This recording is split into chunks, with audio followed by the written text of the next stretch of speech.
Boa noite, igreja. Que a paz esteja com todos. Amém? Gostaria de pedir duas gentilezas. A primeira é que você abra sua Bíblia no livro de 2 Reis, capítulo 4, a partir do verso 18. E a segunda gentileza é, se possível, todo respeito, um pedestal. Porque eu me empolgo, irmãos, e aí eu vou de um lado para o outro e você vai ficar com torcicolo se eu não tiver um pedestal aqui em cima para me segurar aqui na frente. Então, tem sido bastante útil para mim utilizar o pedestal quando eu estiver falando. 2 Reis, capítulo 4, a partir do versículo 18. Eu prefiro ler o texto primeiro e quando você se assentar, eu me apresento. Amém? Então vamos lá, 2 Reis, capítulo 4, a partir do verso 18, diz assim a palavra de Deus. E tendo crescido o menino, saiu um certo dia ter com seu pai, que estava com os segadores. E disse ao seu pai, ai a minha cabeça. E então o pai disse ao seu moço, leve-o à sua mãe. Ele o tomou e o levou à sua mãe, sobre cujos joelhos ficou sentado até o meio-dia, e morreu. E subiu ela e o deitou sobre a cama do homem de Deus. Fechou a porta e saiu. Chamou seu marido e lhe disse, manda-me um dos moços e uma das jumentas, para que eu corra até o homem de Deus e volte. E ele perguntou, por que vais a ele hoje? Não é dia de festa da lua nova e nem sábado? E ela disse, não faz mal. Então fez ela albardar a jumenta e disse ao moço, guia e anda, não te detenhas no caminhar, senão quando eu te disser.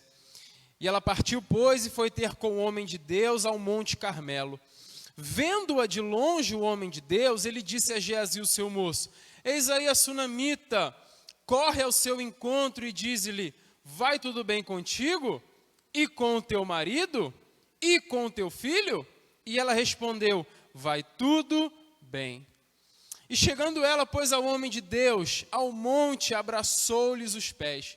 Então se chegou Geazi para arrancá-la, mas o homem de Deus lhe disse, deixa, porque a sua alma está em amargura, e o Senhor me encobriu e não me manifestou. Obrigado, você consegue colocar desse lado aqui, por favor?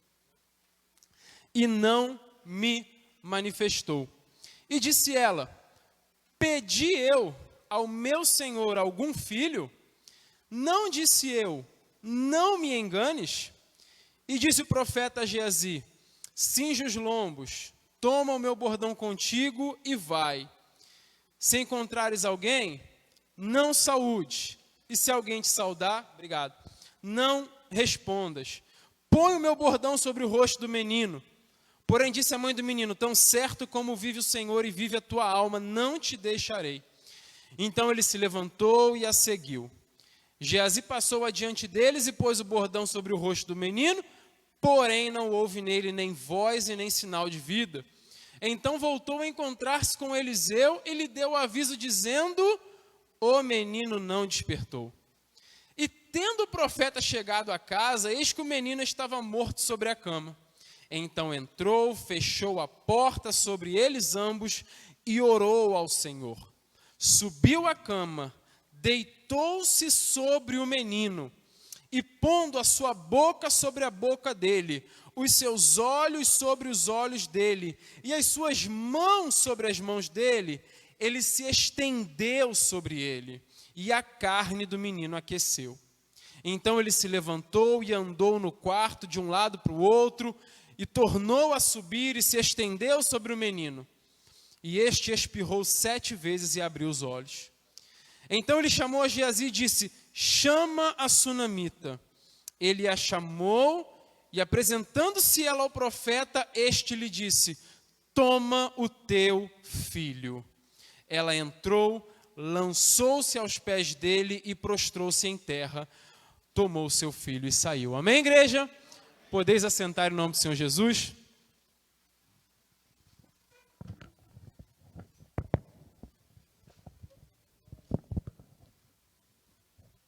Esse aqui vai ficar meio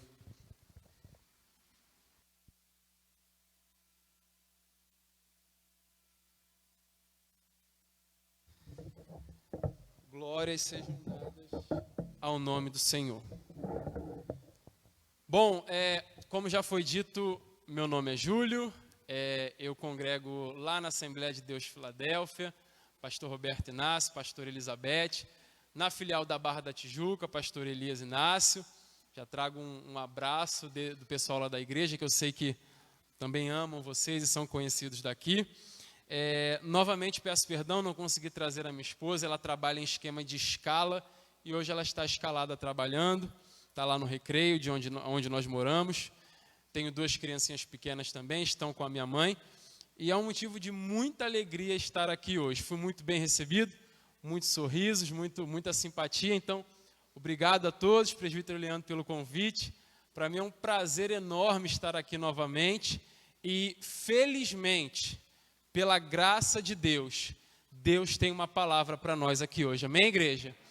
A leitura que nós fizemos é um pouco longa, mas certamente o que o Senhor tem para falar, Ele vai falar. E eu não quero me demorar muito, quero entrar justamente para fazer aquilo que eu fui chamado para fazer aqui nessa noite. Bom, vamos ao texto. Nós sabemos que nós não podemos cair de paraquedas em um texto, né? Eu comecei a ler, a partir do versículo 18, uma história do meio do caminho. Um menino que tem uma dor de cabeça e morre, uma mãe que vai a um profeta e as coisas acontecem. A pergunta que a gente tem que fazer é a seguinte: quem é esse menino? De onde ele saiu? Como é que ele nasceu? Quem é essa sunamita? Como é que ela conheceu o homem de Deus? E essa história, aí na sua Bíblia, ela começa 10 versículos antes, no versículo de número 8. A Bíblia vai dizer que o homem de Deus em questão, ele é Eliseu, e conforme ele ia e voltava, aquela mulher constrangia ele para que ele entrasse em sua casa e comesse uma refeição ali nas suas viagens, né? Como se fosse um lugar para ele descansar, comer alguma coisa e depois seguir adiante. Ela fala para o marido dela: bom, esse homem passa aqui frequentemente, vai e volta, está sempre viajando. Será que a gente não pode fazer algo por ele? Será que a gente não consegue construir um quartinho, colocar uma cama, uma mesa, uma lamparina, uma cadeira? Porque aí, quando ele estiver viajando, ele para aqui, dorme, descansa durante a noite e depois segue viagem. E ela assim o fez, o marido concordou. E quando a notícia chega para Eliseu, ele obviamente agradecido, aceita o presente, só que ele não se contenta em receber o presente. Ele fala assim: bom, você fez algo muito maravilhoso para mim, você fez algo muito bom para mim, o que eu posso fazer para retribuir o favor? E ela fala assim: não precisa fazer nada não. Ele até menciona: quer que eu fale com o rei, com o chefe da guarda? Ela fala assim: não, eu habito no meu povo, ou seja, estou tranquila, não preciso de nada.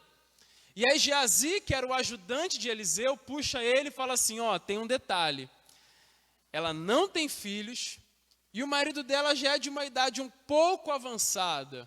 Eliseu fala: tá aí, gostei da ideia, daqui a 1 ano você vai estar abraçando um filho.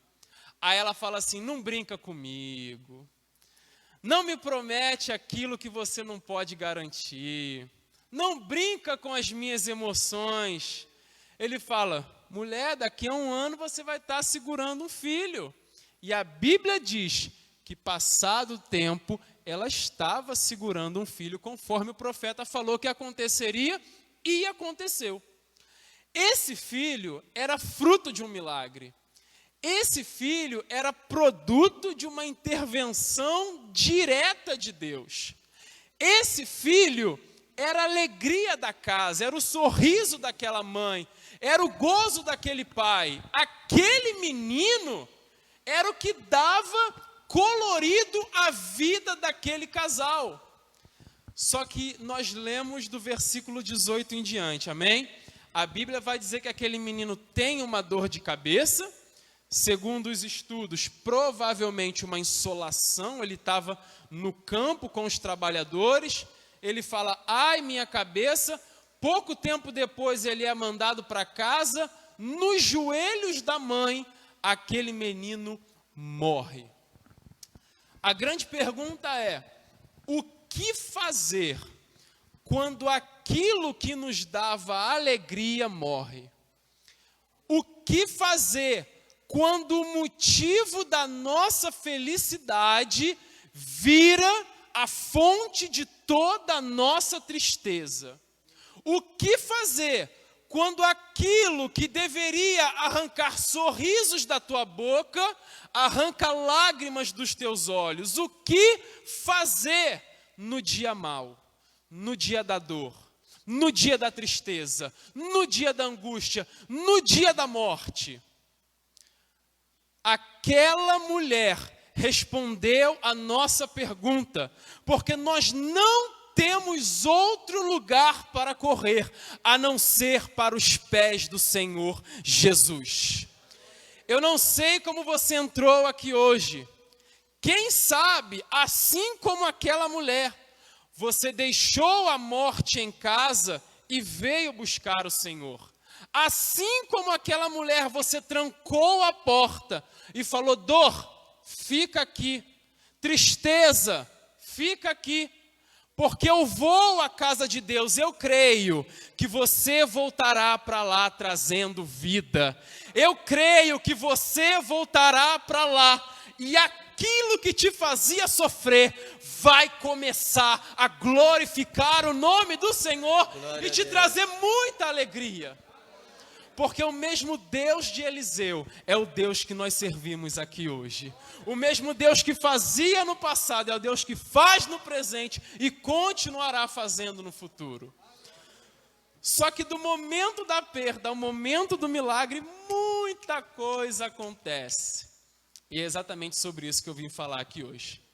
Aquela mulher recebe um problema, literalmente recebe um problema, porque o pai manda o filho doente para a mãe.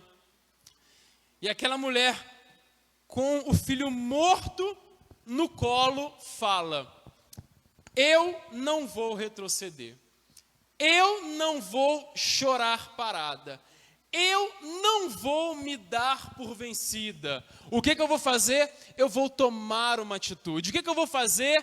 Eu vou revidar. O que eu vou fazer? Eu vou fazer algo em resposta ao problema que me foi enviado.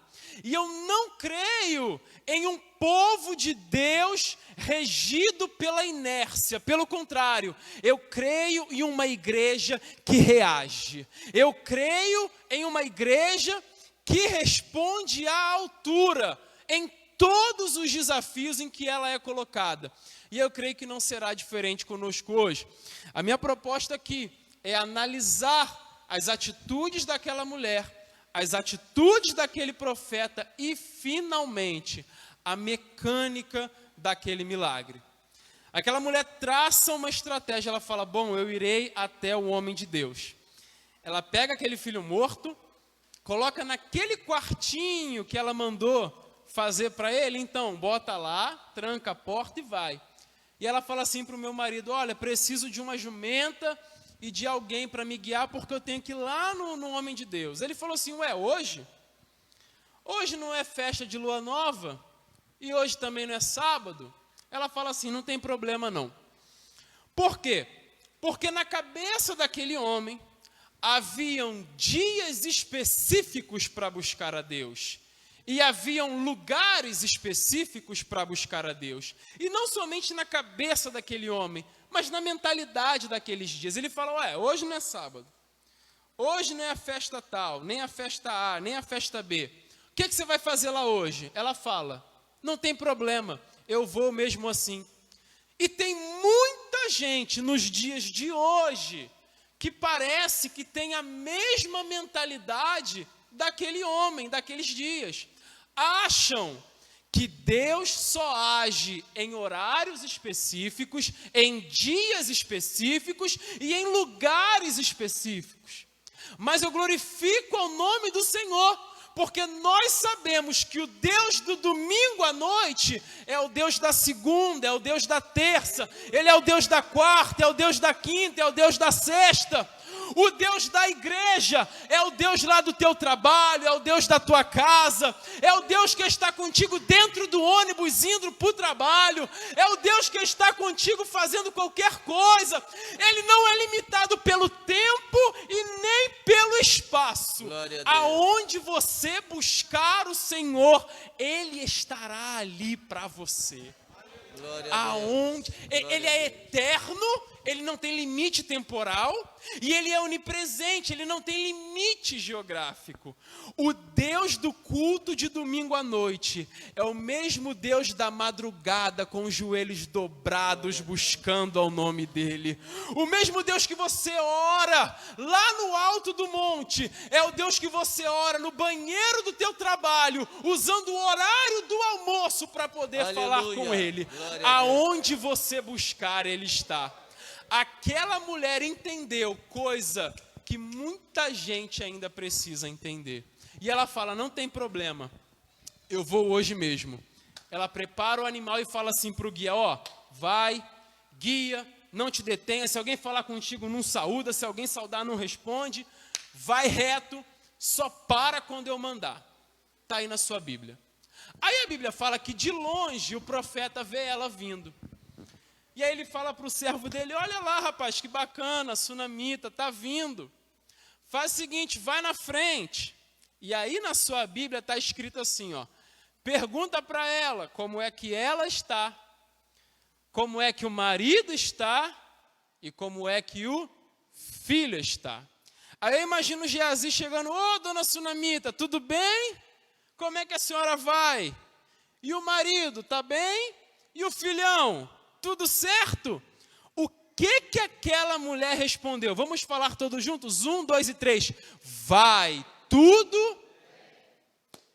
E que lição essa mulher está nos dando aqui nesse texto? Que aula essa mulher está dando para nós aqui hoje?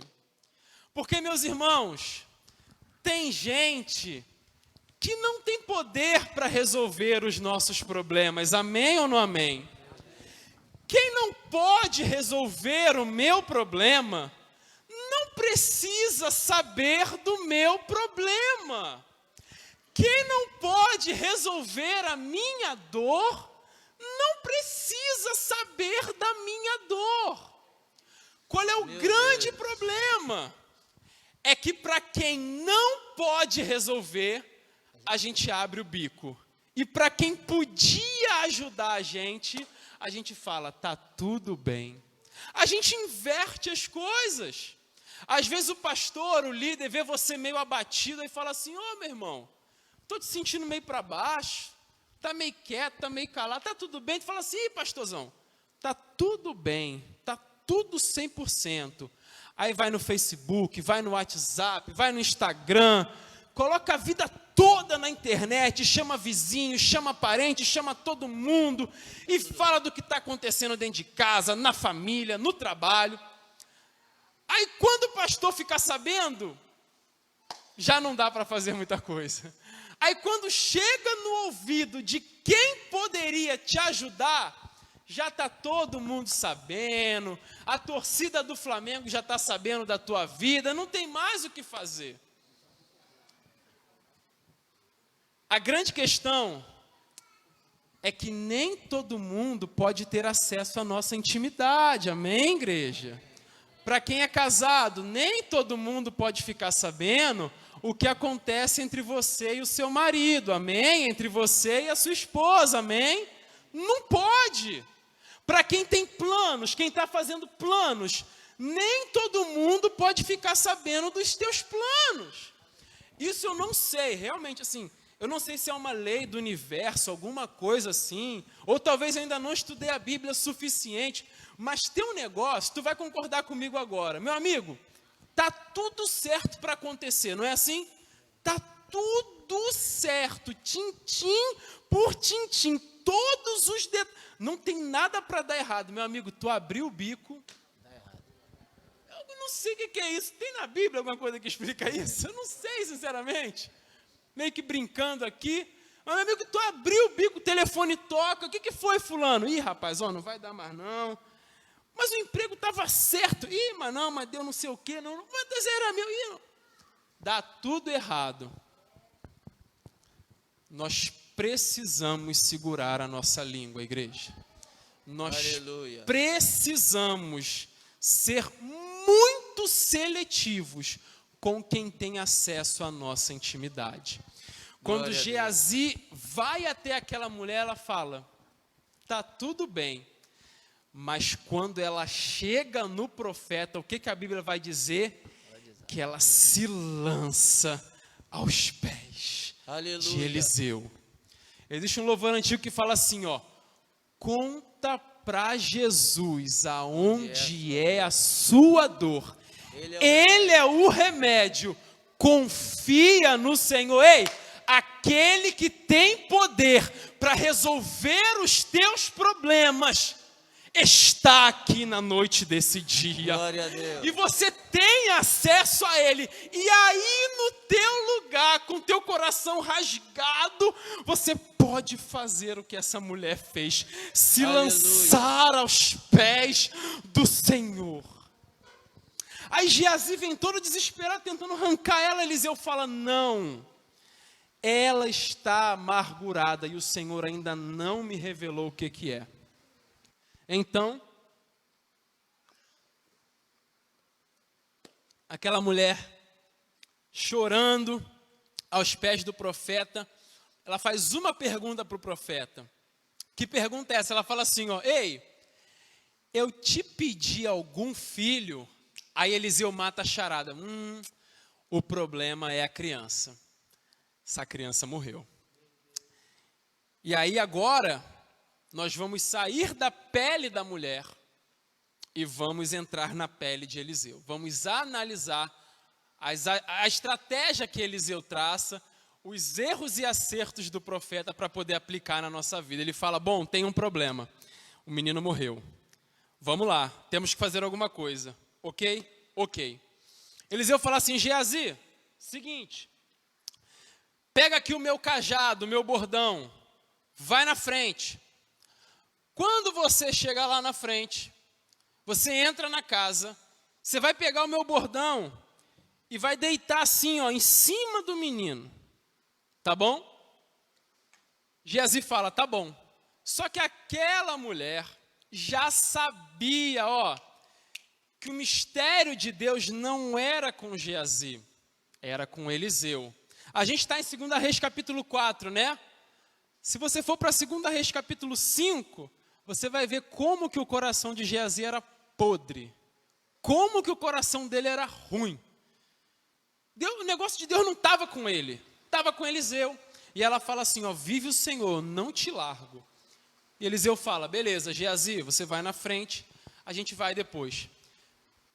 Geazi vai na frente, ele chega lá, faz o que Eliseu mandou, coloca o bordão no rosto do menino. O que acontece? Nada. Ele volta e fala, ó, não deu certo. 2 lições. A primeira, preste bastante atenção. Você não pode terceirizar o que é tua responsabilidade e botar na mão de outra pessoa. Não pode. O profeta em exercício era Eliseu. O sucessor de Elias era Eliseu. A capa de Elias estava sobre Eliseu. Quem bateu no Jordão e o Jordão abriu foi quem? Foi Eliseu. O que Eliseu tinha que mandar Geazi na frente? Aquilo era responsabilidade de quem? De Eliseu. Sabe o que eu quero te dizer com isso? Preste atenção. Não adianta você chegar para o teu líder ou para o teu pastor e falar assim, ó, acorda 3 horas da manhã e dobra o joelho por mim, enquanto você está lá no primeiro sono babando no seu travesseiro. Não adianta de nada. Se você tem um problema e você quer um milagre, quem tem que pagar o preço é você. Não adianta nada chegar para o líder, ei, faz jejum por mim, que eu estou indo lá na churrascaria agora, tá? Não adianta. Não adianta. E a gente tem muita facilidade em terceirizar as nossas responsabilidades. Mas eu aprendo que enquanto a missão estava sobre Geazi, nada aconteceu. O cenário só mudou quando Eliseu se colocou na linha de frente. Ei, se você quer ver mudança nessa situação, para de procrastinar. Para de terceirizar as suas responsabilidades, porque o teu lugar é na linha de frente. Se alguém tem que orar, esse alguém é você. Se alguém tem que jejuar, esse alguém é você. Se alguém tem que exortar, tem que evangelizar, tem que pagar o preço, esse alguém é você. Sabe por quê? Porque quem precisa do milagre é você. Você é o maior interessado em que o milagre aconteça. Aleluia. Você não pode passar as tuas responsabilidades, porque Deus quer você na linha de frente. Deus quer você ali atuando. Deus quer fazer através da tua vida. E enquanto você não se posicionar, não vai acontecer. Ei, aleluia. Você lembra o que Mardoqueu falou para Esther? Ei, Esther, eu tenho certeza de uma coisa: de algum canto Deus vai levantar socorro para o seu povo. Isso eu tenho certeza. Mas Esther, se Deus te colocou nessa posição, é porque você precisa se posicionar. E a Esther fala assim: é verdade. Se eu morrer, morri. Mas eu vou me colocar diante do rei para interceder pelo meu povo. Ei, essa tem que ser a nossa postura. Se morrer, morri. Mas eu não posso ficar de braços cruzados enquanto existe morte dentro da minha casa. Eu preciso tomar uma atitude. Amém, igreja? Você precisa se posicionar. Segunda coisa que eu aprendo: Eliseu traçou uma estratégia. Deu certo ou deu errado? Deu certo ou deu errado? Deu errado. A primeira estratégia que Eliseu traçou deu errado. Só que quando eu procuro na minha Bíblia, eu não vejo Eliseu falando assim: Senhor, negócio de profeta não é para mim não, hein? Tentei. Não deu certo, então, até mais, pode dar baixa aqui na minha carteira, tá bom? A gente se vê por aí, porque eu tentei, não deu certo, tem uma coisa de errado, esse negócio de profeta não é para mim, o senhor se enganou, o senhor se equivocou, eu não sou o cara para isso não, levanta outro. Eliseu faz isso? Claro que não. E por que é então que quando as coisas dão errado na nossa vida, a gente quer chutar o balde, quer abandonar o barco e quer olhar para trás? Por quê? Por quê? Tentou a primeira vez, deu errado. Esse negócio de ser crente não é para mim não. Já tentei ser da igreja, não deu certo. Já tentei, não funcionou. Eu tentei, mas não consegui. Tenta de novo. Tenta mais uma vez. Muda a estratégia, muda o método. Tenta de uma forma diferente, porque o meu Deus não se engana quando Ele escolhe alguém. O meu Deus não se engana quando Ele lava alguém, quando Ele regenera alguém, quando Ele santifica alguém, quando Ele justifica alguém. O meu Deus não se engana quando Ele tira alguém da bebida, quando Ele tira alguém das drogas, quando Ele tira alguém do crime, quando Ele tira alguém da prostituição. Ele não se engana. Se Ele te chamou, alguma coisa para fazer na tua vida Ele tem. Júlio, mas não deu certo. Continua tentando. Continua insistindo. Glória a Deus.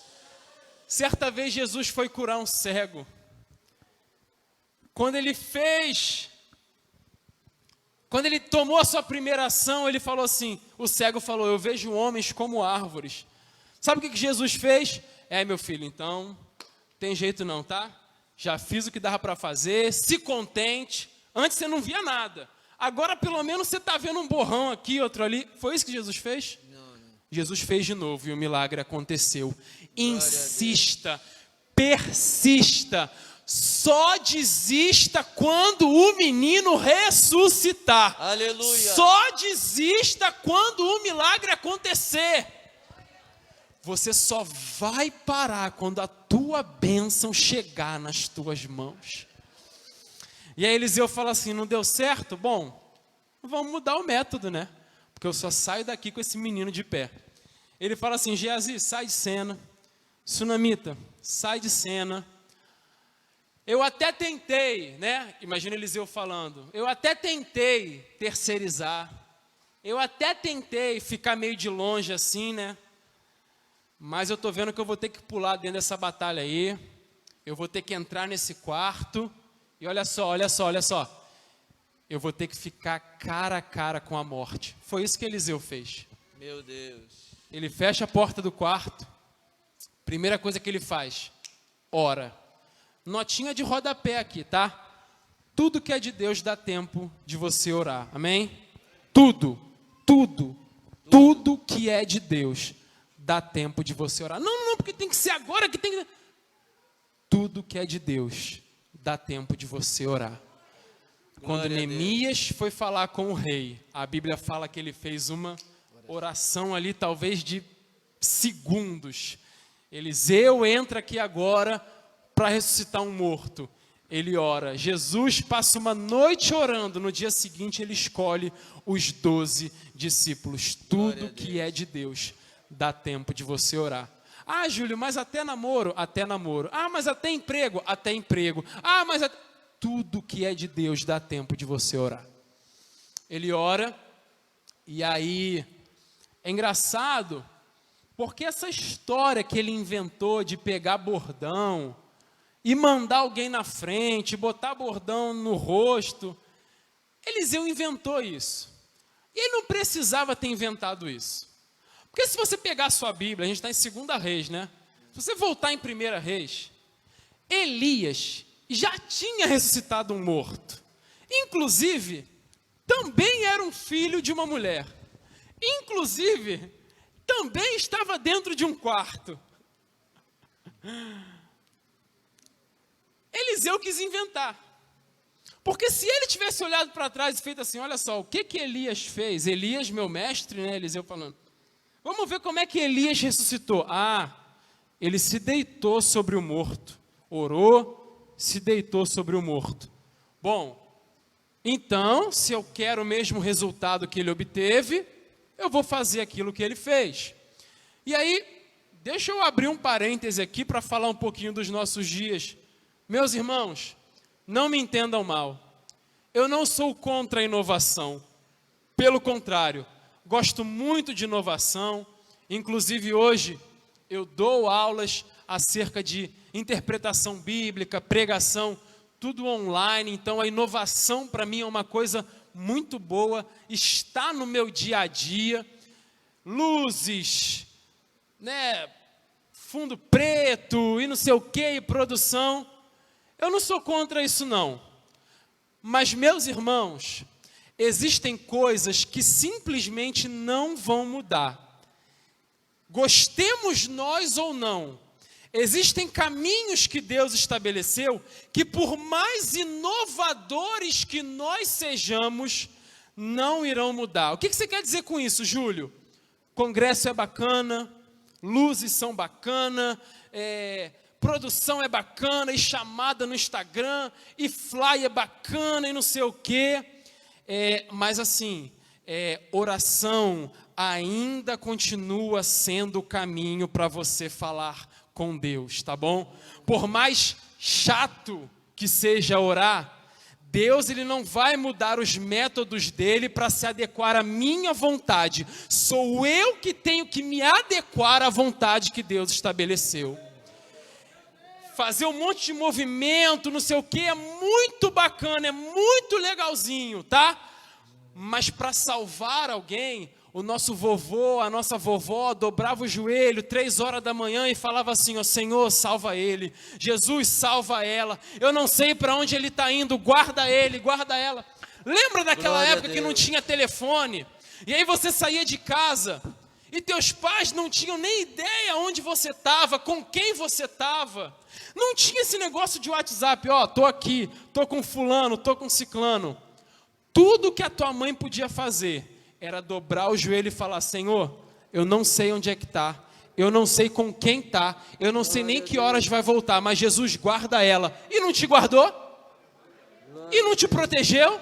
E tu não está aqui hoje? Ei, Deus não mudou, Ele continua respondendo orações, Ele continua respondendo intercessões. Por mais que um monte de coisa seja bacana, se você não sentar na sua cadeirinha, abrir a sua Bíblia e ler isso aqui, você não vai conseguir conhecer o Senhor, não vai conseguir. Você precisa ler a palavra do Senhor. Por isso eu estou falando, eu não sou contra a inovação, mas eu preciso valorizar o caminho daqueles que vieram antes de mim. Quem veio antes de mim fazia de uma maneira e dava certo. Por que é que eu vou querer inventar moda? Por que é que eu vou querer mudar? Por que é que eu vou querer? Não, eu tenho um jeito mais legal, eu tenho um método mais bacana, assim é mais... Não. Deus não se adequa ao que eu acho bom ou o que eu acho ruim. Sou eu que tenho que andar pelos métodos que Ele mesmo estabeleceu. Ah, vai lá, Geazi, faz não sei o quê.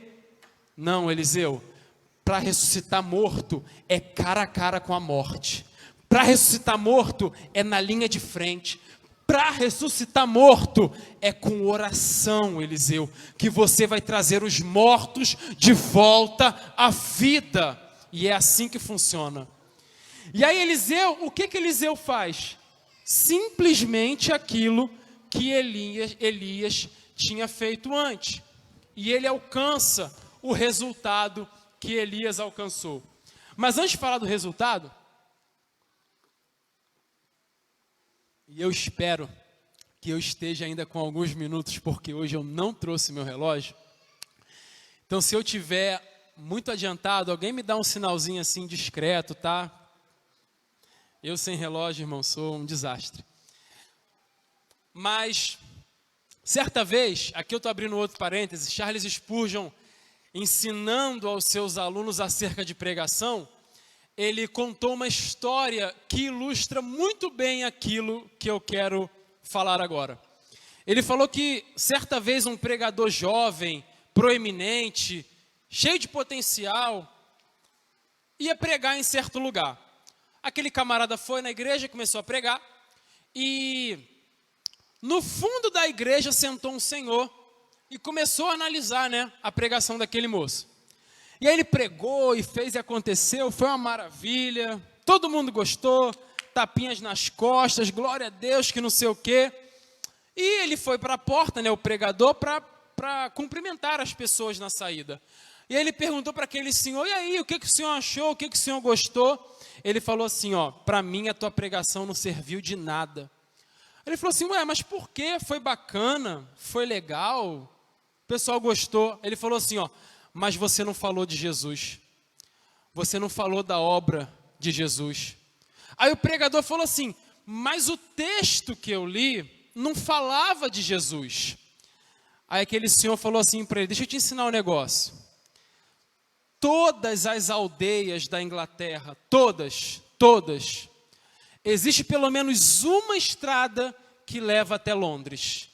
De todas as aldeias da Inglaterra, existe sempre uma estrada que leva até Londres. Assim também é a Bíblia. Todos os textos da Bíblia, vai sempre existir uma estrada que leva até Jesus. Ah, mas o meu texto não fala até Jesus. Não, foi você que não estudou ele direito. Lê esse negócio de novo, se aprofunda, porque você vai encontrar uma conexão até Cristo.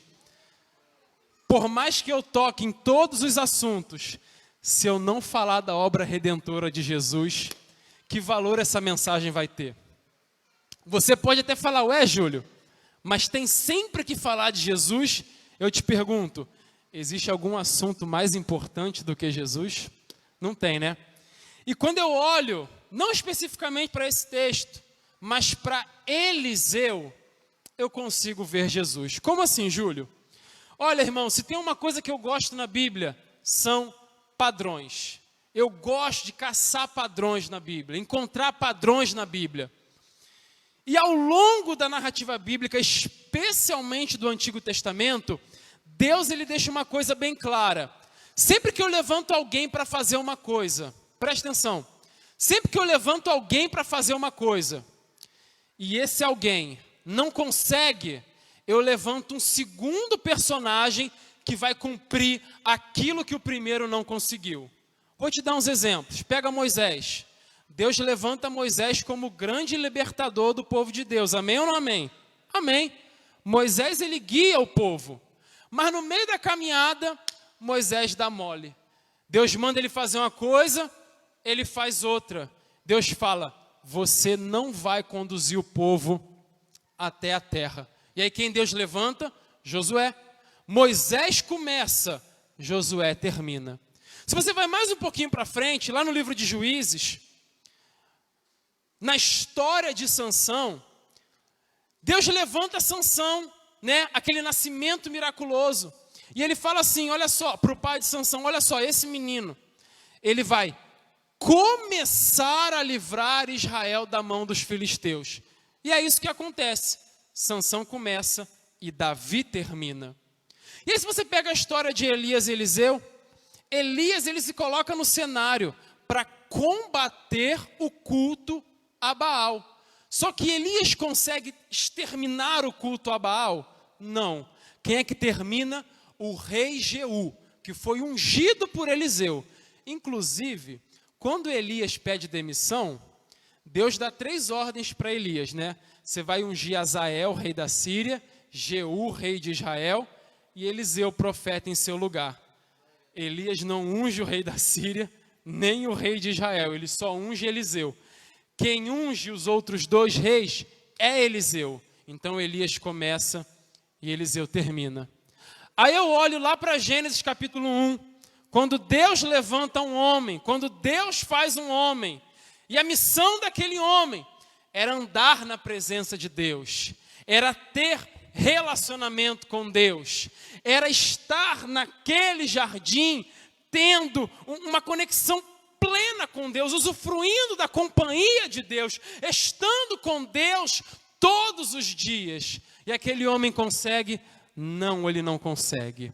Mas Deus lança para a serpente uma profecia: da semente da mulher sairá um, tu lhe ferirás o calcanhar e ele lhe ferirás a cabeça. E aí lá na frente, Deus fala com uma jovem chamada Maria, através do seu anjo, dizendo: ei Maria, tu és agraciada entre as mulheres, tu és bendita entre as mulheres, tu achaste favor diante de Deus, descerá sobre ti, Maria, o Espírito Santo, e o poder do Altíssimo te envolverá, Maria, e tu darás luz a um filho, e porás o nome de Jesus, porque ele trará salvação para o seu povo. Por quê? Porque aquilo que o primeiro homem não conseguiu fazer, este segundo homem fará. E aí quando eu olho para Eliseu, o que Eliseu faz para ressuscitar aquele morto? O que Eliseu faz para trazer aquele menino de volta à vida, igreja? Eliseu, que estava vivo, ele desce até o nível do morto, para que de alguma maneira o morto pudesse voltar a ter vida. Preste atenção nisso. Eliseu, que estava de pé, se deita como se estivesse morto, para que aquele que estava verdadeiramente morto pudesse voltar a ter vida. Pergunto eu, não foi isso que Jesus fez por mim e por você? Não foi exatamente isso que Jesus fez por nós? Ele que estava vivo e que é vivo para todo sempre, tomou a forma humana, se esvaziou, foi achado em forma de servo, obediente até a morte e morte de cruz. E lá em Efésios capítulo 2 está escrito assim, ó: Ele vos deu vida, estando vós mortos em vossos delitos e pecados. A atitude do profeta aqui apontava para a atitude de um profeta muito maior. O milagre que aconteceu aqui apontava para um milagre muito maior. A ressurreição que aconteceu aqui apontava para uma ressurreição muito maior. Porque Eliseu resgatou um menino e Jesus Cristo resgatou a humanidade inteira do cativeiro do pecado, da corrupção da nossa carne. Foi isso que Ele fez por mim e por você. Como diz o salmista, tirou-me de um charco de lodo e colocou-me sobre uma rocha e firmou os meus passos. Foi isso que Jesus fez por você. Foi isso que Jesus fez pela tua vida. Você só tinha um destino certo, que era a morte. Você só tinha uma certeza na vida: a condenação eterna. Mas também existe outro louvor bem antigo que diz assim: quando Jesus estendeu a sua mão, quando Ele estendeu a sua mão, eu era pó.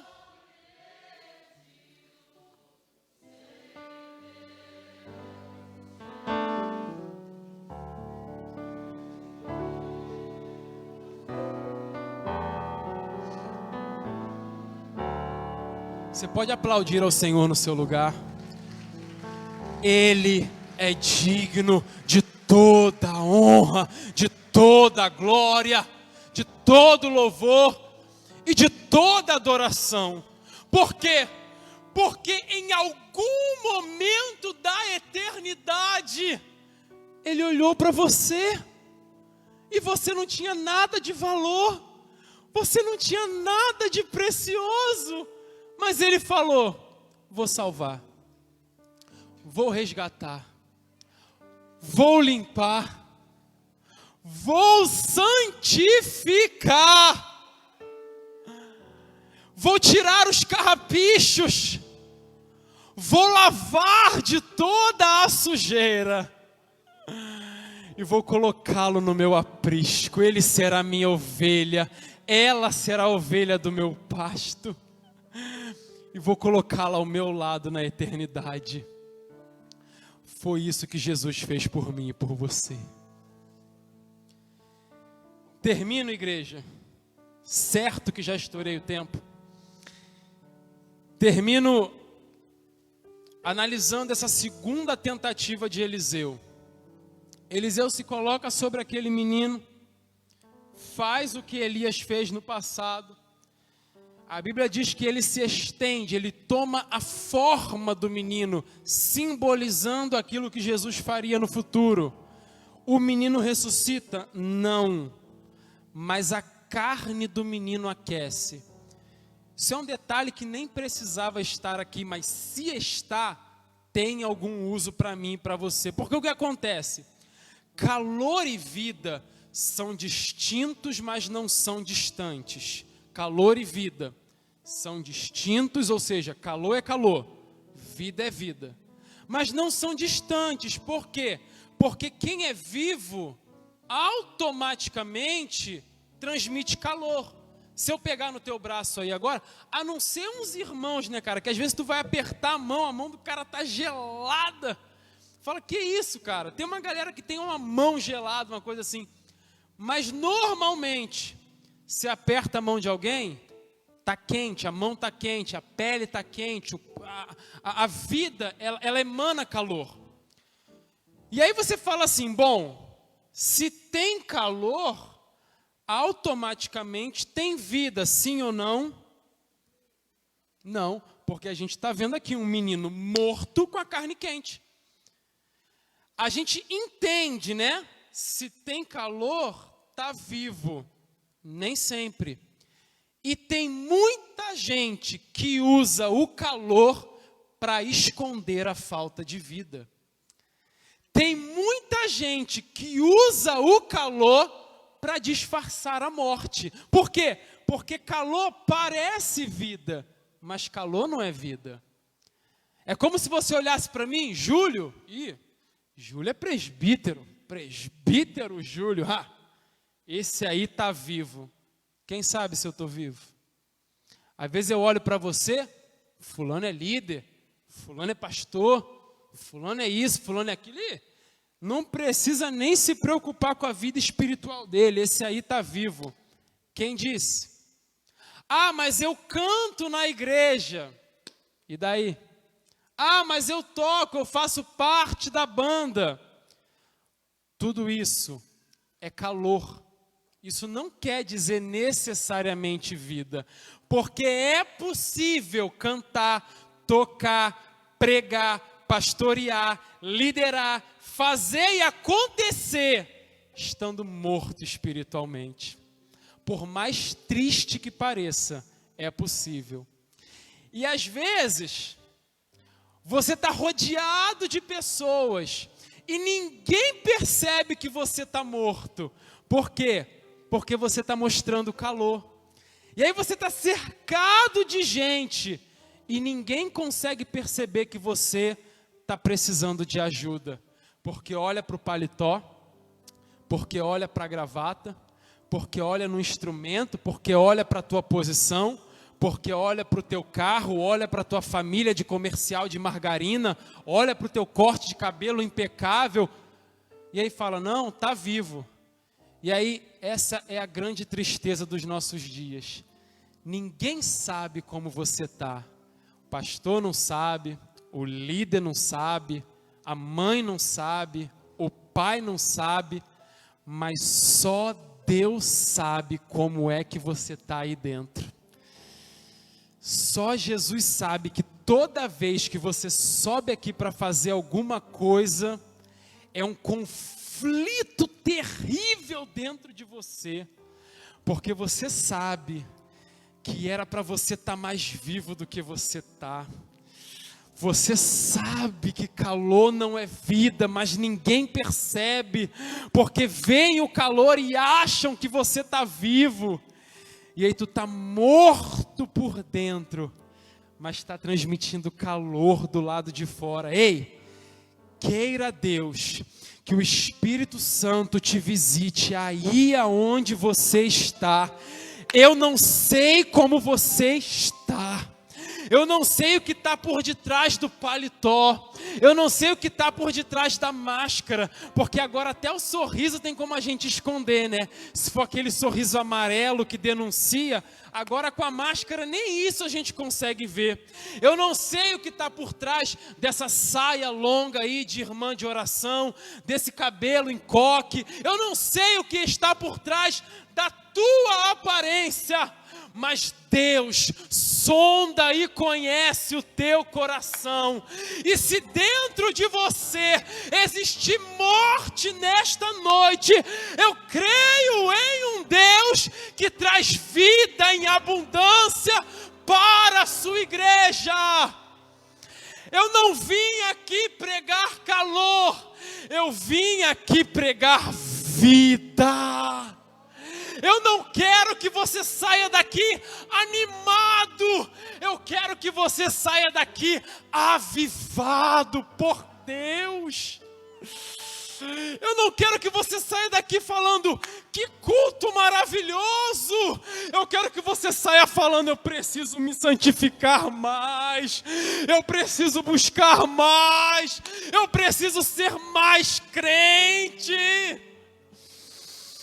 Eu quero que você viva uma vida diferente. Eu quero que você pare de viver de aparências. Eu quero que você pare de viver de calor. Júlio, mas o que é que vão pensar de mim se eu expor a minha realidade? Júlio, o que é que o meu líder vai pensar de mim se eu falar para ele dos meus pecados? Ei! O que é que Deus vai achar de você se você continuar vivendo esta vida de aparências? O que é mais precioso para você? O julgamento dos homens ou o relacionamento com o Espírito Santo? Que hoje seja uma noite de abandonar o calor e buscar a vida verdadeira em Cristo. Quando Eliseu se deita de novo, a Bíblia vai dizer que o menino espirra 7 vezes. E aqui eu acabo. Essa é a diferença entre vida e calor. O calor, ele vem de fora para dentro. Ou seja, o calor, ele precisa de estímulos externos para você se movimentar. É sempre alguém te puxando, vamos orar, vamos fazer, vamos ler, vamos buscar, vamos isso, vamos aquilo. E você está sempre tendo que ser empurrado, arrastado, trazido. Mas a vida não. A vida se manifesta de dentro para fora. Ninguém precisa te chamar para orar. Por quê? Porque você tem vida de oração. Ninguém precisa te chamar para ler. Por quê? Porque você tem compromisso com a palavra. Ninguém precisa te arrastar, não. Você é guiado pelo Espírito Santo de Deus. E se a porta dessa igreja fechar de hoje para amanhã, posso te dizer o que acontece? Quem vive de calor morre. Se essa igreja fechar as portas amanhã, quem vive de aparência morre. Quem vive empurrado morre. Quem vive de culto em culto, de conferência em conferência, de congresso em congresso, de ensaio em ensaio, morre. Ah, querido, mas quem tem vida verdadeira, pode fechar a porta da igreja, pode caçar as Bíblias, pode censurar o Evangelho, porque o Espírito Santo não mora fora de mim, o Espírito Santo habita dentro de mim. Pode acontecer tudo de errado do lado de fora, eu tenho Deus do lado de dentro.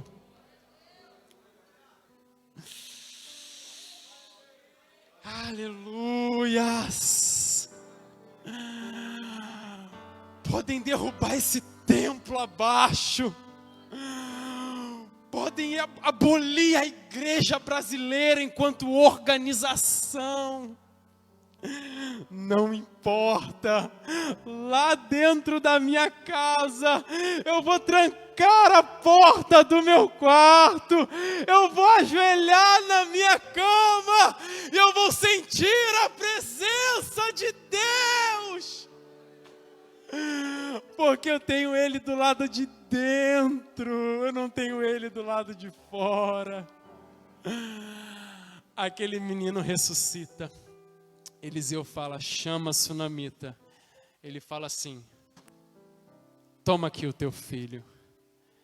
E ela vai, se prostra, adora e leva o menino.